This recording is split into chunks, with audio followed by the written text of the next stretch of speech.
All right, as we move through looking towards both the series, Truck Xfinity, and the Cup Series, let's try and focus on Xfinity and stuff. I'm trying to get a lot of videos out right now because I have to yet again go back out of town. So I'm trying to throw a lot of things out there. If you guys want to support me, support Pearce, support the work that we do, you can join the Patreon and everything like that.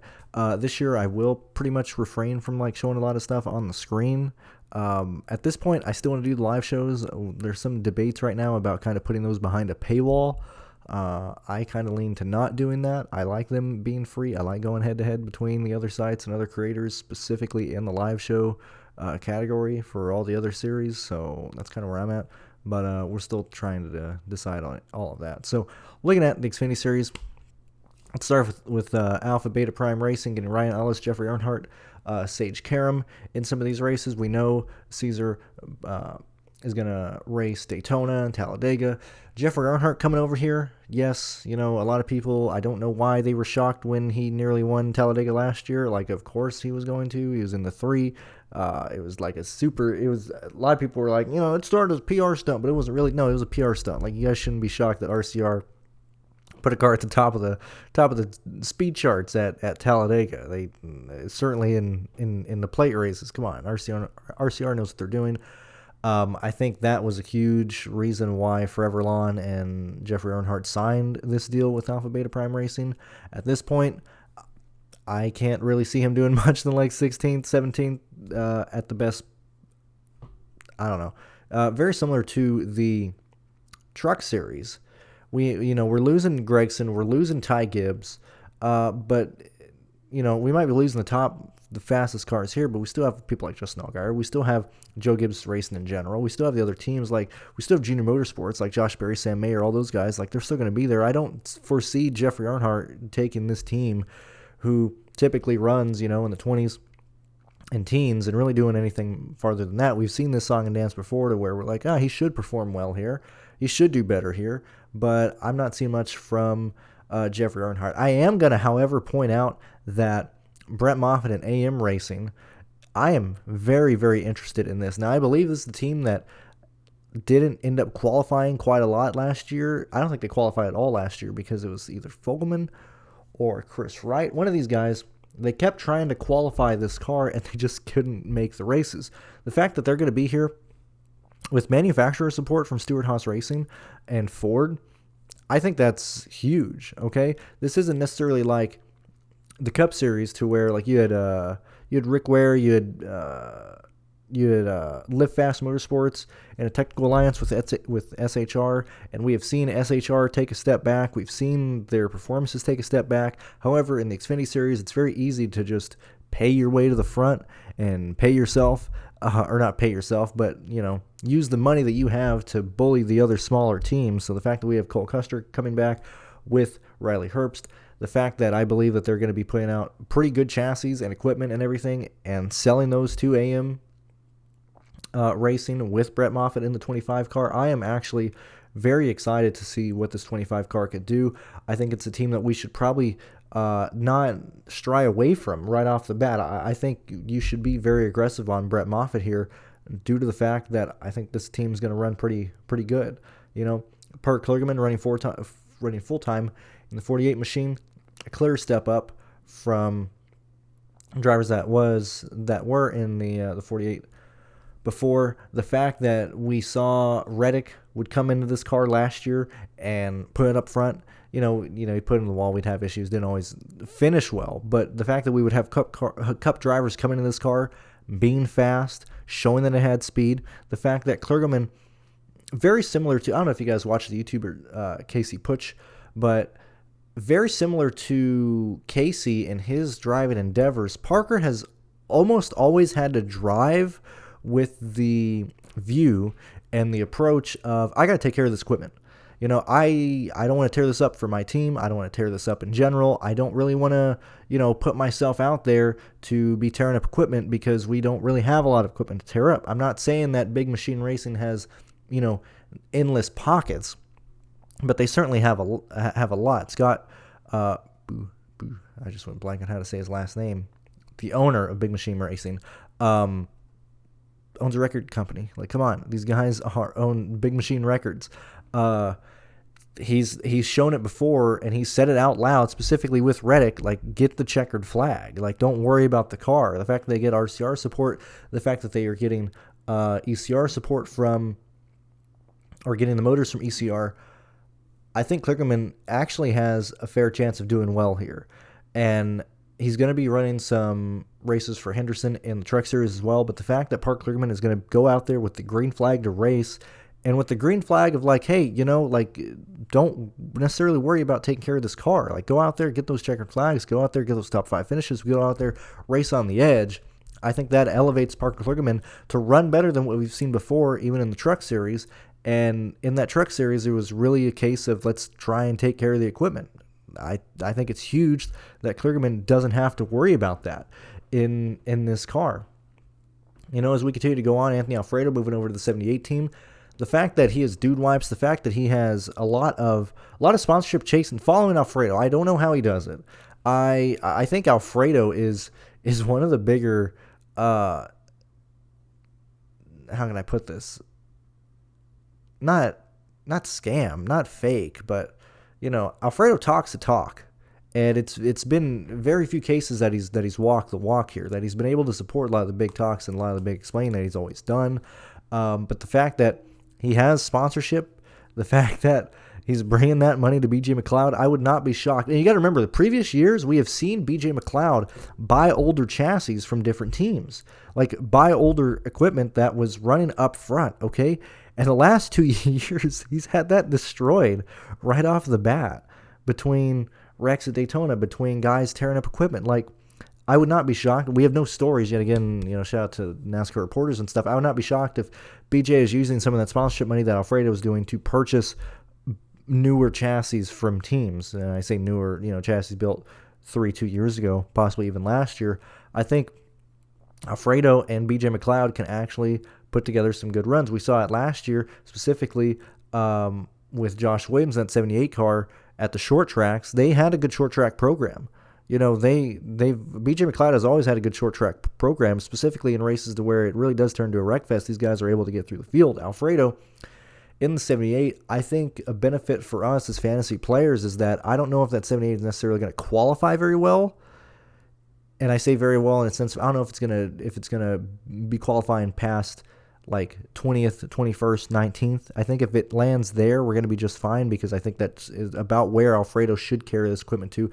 If he's running slightly better equipment, I honestly don't think it's a stretch to see that 78 finish 18th, finish 17th on a slightly more consistent basis, if not higher. If it seems like just some races that he's having to qualify in the back of the field just due to speed, I think Alfredo can very easily carry that car, very similar to what Brennan Poole is doing for JD Motorsports, and what even Garrett Smithley, ironically, he's going to be in the 99 car, but what Garrett Smithley was able to do with different teams and stuff in the previous years, to where you're able to qualify in the back and actually have speed and actually have enough skill to work your way into the mid-20s. I think Alfredo is going to be... I'm trying to think of where they're going to price him at. If he's in the 6Ks, sure, let's do it. If he's in the 7Ks, yeah, let's do it. Low 8s, I'll probably pump the brakes on that. But I think Alfredo is going to... I think he's going to elevate BJ McLeod in general. I think him directly being there with the sponsorship money is going to help Garrett Smithley, is going to help that secondary car. And if they choose to bring a third one here and there, I think it's going to help them just as much. DGM, Josh Williams is heading back to DGM. I think that's going to be good. I'm not exactly sure why they broke off. It's kind of a shame that Weatherman isn't confirmed to be in the 90 car this year, and he kind of got pushed out due to the sponsorship issues. But at least he found a home with Jesse Iwuji and stuff. Anyway, Josh Bilicki, if he's going to actually run, there's conflicting information right now that's saying that he's just going to run Daytona and the road courses. There's some saying that Josh Bilicki is going to come full-time. Whatever the case is, Bilicki being in that 91 car, just really replace it. I don't even believe that LeBay is coming back either. Oops, where do we go here? Because I don't believe LeBay is confirmed to be coming back at the moment. But the fact that Bilicki and Williams there, I think Bilicki's an increase from Alex Lepay. We know what Josh Williams is, a very consistent driver. Gonna have good days. Even his bad days are still pretty decent, specifically in his price range of right around, in the $5,000s, low $6,000. I actually really do like that DGM is scaling back to 2 cars. They're going to have Bilicki, who's actually going to be able to, race pretty confident. And Williams, he knows what he's doing. Gase Motorsports, just going to depend on, the sponsorship and everything week to week there. Hendrick is going to come back for at least 4 races right now. In that 17 car, we already know what they're getting from that. They're going to be putting just a ton of money into that. So we'll clearly have those guys to compete for. JD Motorsports, Bailey Curry, Brennan Poole. I think Bailey Curry and I think Brennan Poole specifically is going to be the better of these 3 drivers. We're probably going to have that 0 car be a part-time entry, but Bailey Curry should be able to I think Bailey Curry can actually, now that he's been here, now that he's been able to show what they can get and get done, even if it's at new station, I think Bailey Curry is going to actually be able to have pretty decent sponsorship throughout this year. Same thing with Brennan Poole. I'm very interested to see how these guys run, because these are both cars that can now consistently, and we've seen this throughout the years, they've gone from finishing in the high 20s to mid 20s. These are Bailey Curry and Brennan Poole. I would not be shocked to see them on a consistent basis going, and finishing 19th, 20th, 21st, same thing around there. Joe Gibbs Racing, so we've talked about Sam Hunt Racing in the past during the off seasons and how well John Hunter Nemechek has ran. Okay.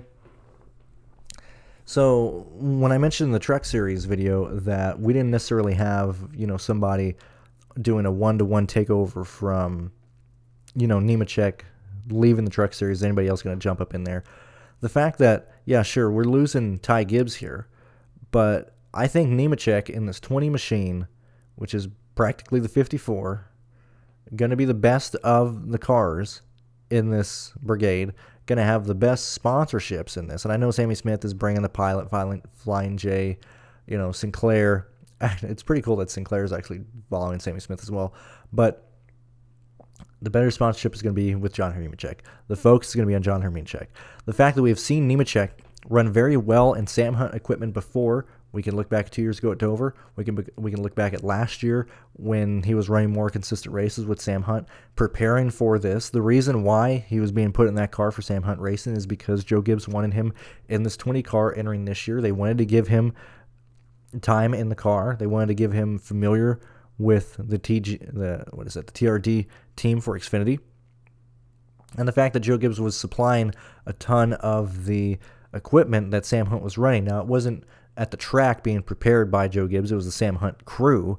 But the fact that Nemechek was able to show up, run with that stuff, being set up, adjusted in-house within the Sam Hunt team, running that well, I think Nemechek is the forerunner to compete with Josh Berry and to compete with Justin Allgaier here.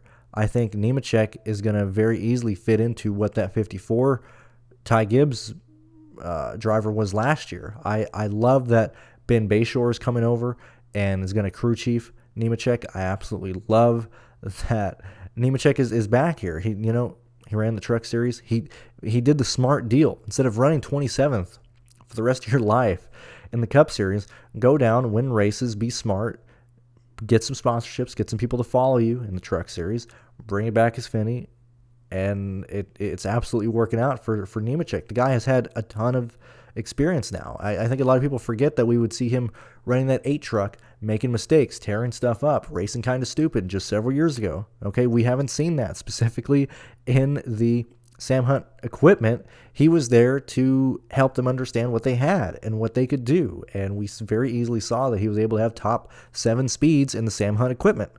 Now we're with Joe Gibbs Racing, and I find it hard to believe that Nemechek does not compete for wins in this event, does not compete for the championship, and I would find it hard to believe that he is not the most expensive driver easily during the intermediate portion of the early part of the season. I love Nemechek. I'm going to have a ton of Nemechek there. Same thing with Sammy Smith.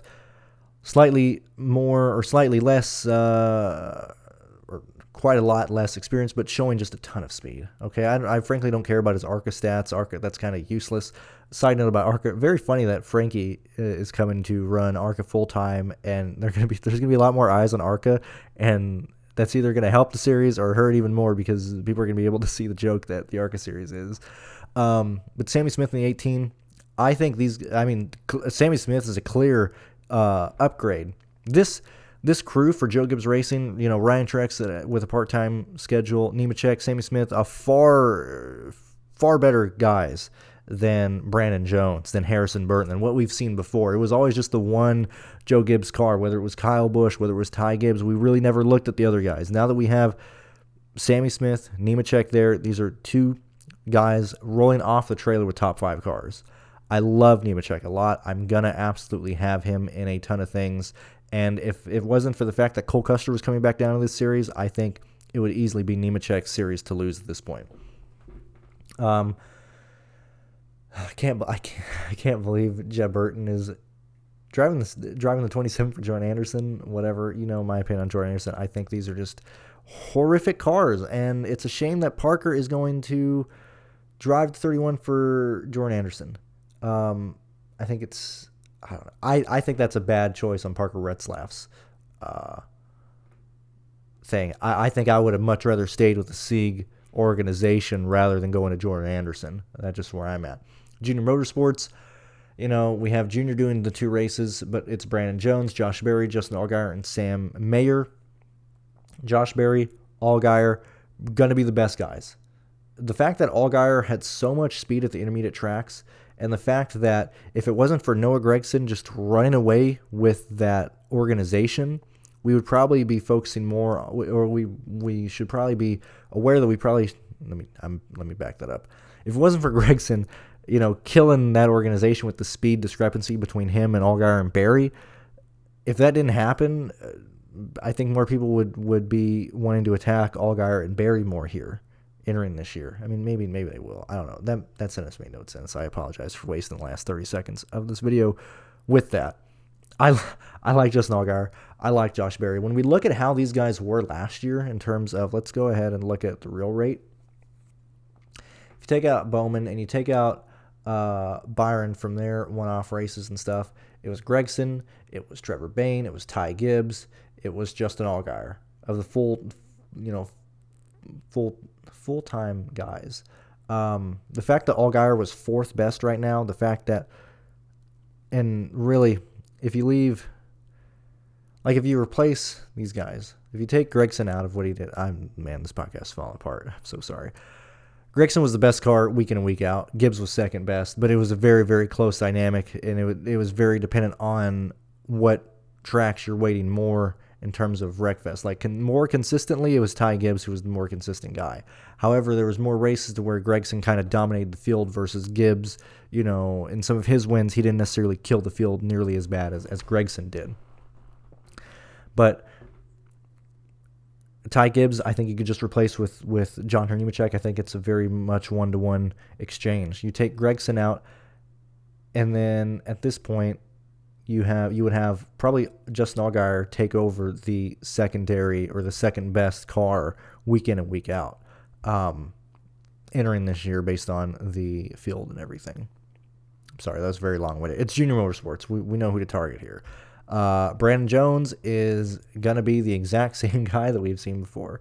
Clearly going to be better than Michael Annett when he was at Junior Motorsports, but I think it's going to be the same thing to where, we just kind of show up. We know what Brandon Jones is. He's had the best equipment in the Xfinity Series, a Joe Gibbs car, and we didn't see him do much with it.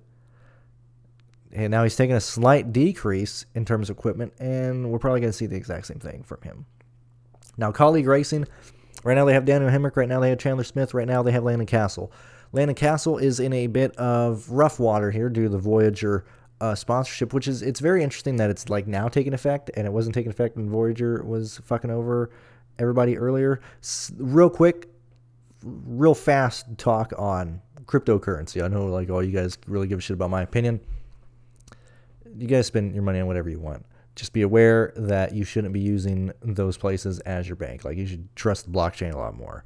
very shitty that these, and it really shows that you just can't trust people. Like Voyager going over, FTX going under, or under on both those.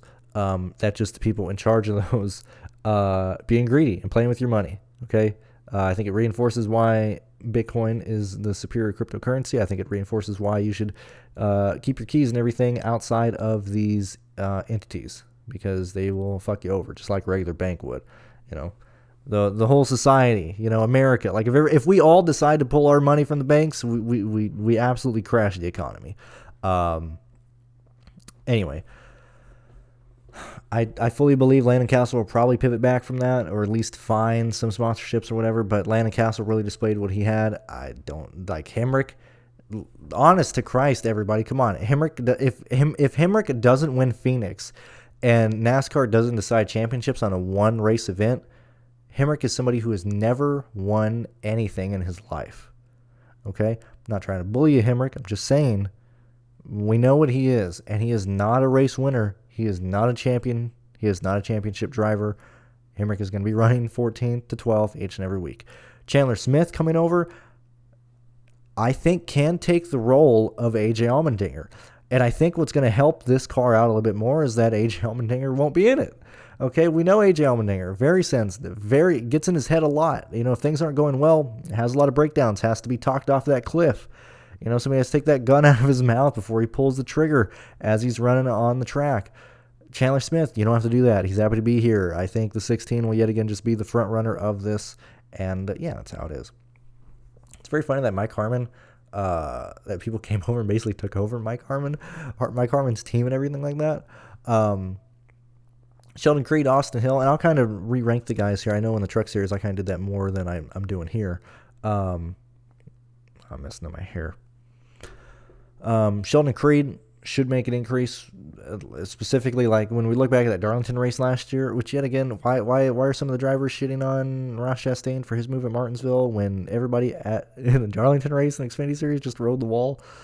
I think Sheldon Creed is going to get better and actually perform. The fact that he has full sponsorships from Whelen and is fully supported from them is awesome to see. He's getting more time out here. Kind of similar to my discussion, and kind of similar to what Ross Chastain said this last year, because Chastain was very much like, look, several years ago, or a few years ago, I was running like 27th in Xfinity. I was just worried about making races. Of course I'm going to make mistakes right up front. You know, Sheldon Creed, we've seen him make mistakes in the Truck Series by overstepping a boundary. We've seen him make mistakes in the Xfinity Series by overstepping the boundary, by going over the limit. My argument with Chase Purdy and Jack Wood, that is the invite that they are going to be given on a weekly basis to go over that edge, because they've never really been there. They've never really had to do that before. You know, the fact that Sheldon Creed is getting more and more races under his belt is good to see. The fact that we had Sheldon Creed, let's see, where are you at, buddy boy? The fact that, yeah, sure, he had quite a lot of DNFs. So we had 1, 2, 3, 4, 5, 6, 7, 8, 9. 9 races out, 10 races outside the top 26. But look at this. Second at Martinsville, 6 at Phoenix, good improvement. You know, second place at Darlington 2, awesome to see. Michigan, 8th. Some of the other races that he finished well at. Pocono, 5th, good speed.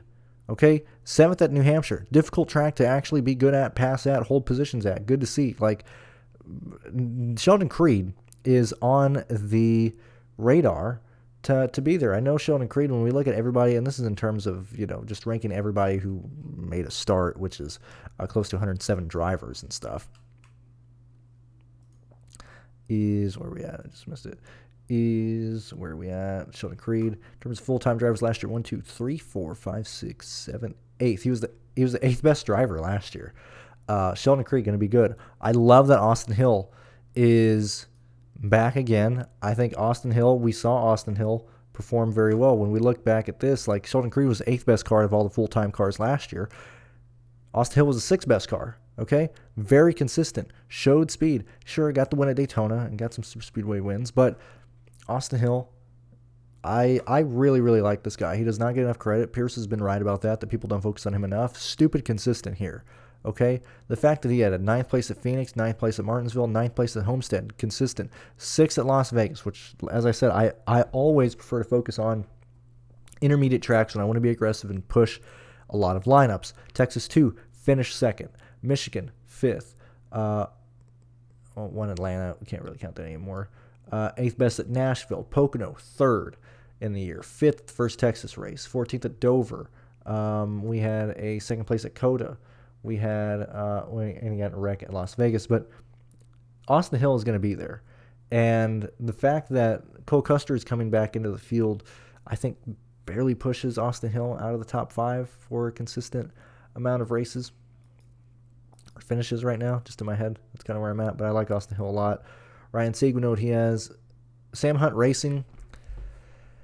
I don't trust Connor. I think he's going to perform pretty poorly. At least that's where I'm at here. If he's cheap, we'll play him. If not, I don't really worry about him. Kaz Gralla, we know he has speed, specifically at the road courses. We saw with Chris Wright last year, when he would hop into this car on the 26th at the road courses, he would be there. He would run up front. The sumbitch would always wreck or do something stupid. Kaz Gralla, very similar racer to that, man. He gets run over at these road courses. If you remember at Coda in the Truck Series, was it last year or the year before? Don't remember. I think it was last year. Maybe the year before. Got ran into the sand trap late in the race, was running extremely well. At the road courses, Kaz Gralla should absolutely be a 100% priority in your lineups.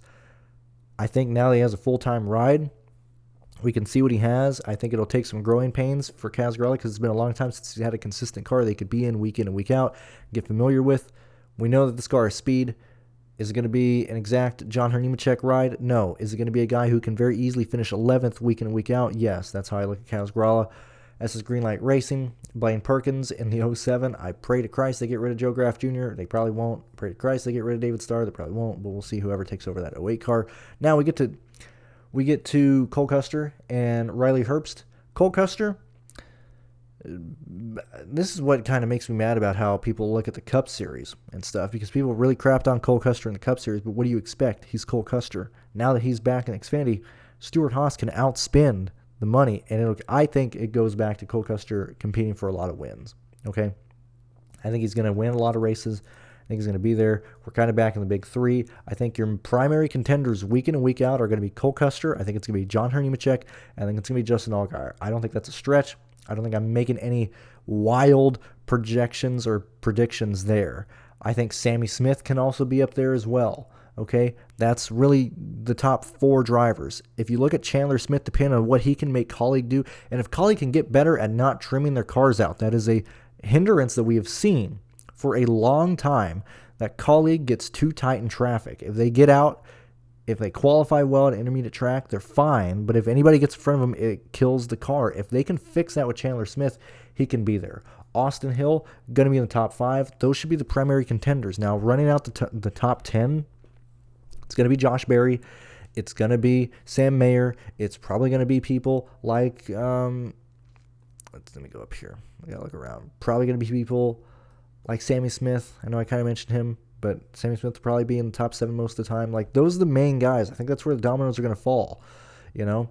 Daniel Hemrick, Landon Castle, probably not going to be top 10 contenders. They'll be 11, 12, 13 contenders, but in terms of top 5, in terms of getting laps led, I think we can very easily condense it down to about 4 people. Okay, that's Nemechek, that's Hill, that is Justin Allgaier, and that is Cole Custer. I think it's those main guys. Rumors that Zane Smith is going to run some races. We'll see from there. MBM Motorsports, I mean, a lot of the guys in the back, it's just going to really depend on just week-to-week basis. You know, I'm sure that we're going to see Jesse Woogie Motorsports come back, and if they can get a guy consistently, which it should be probably Kyle Weatherman, he can actually show up and probably, which is kind of sad that he can show up and probably compete for a top 14 right alongside of fucking Daniel Hemrick and Landon Castle and stuff.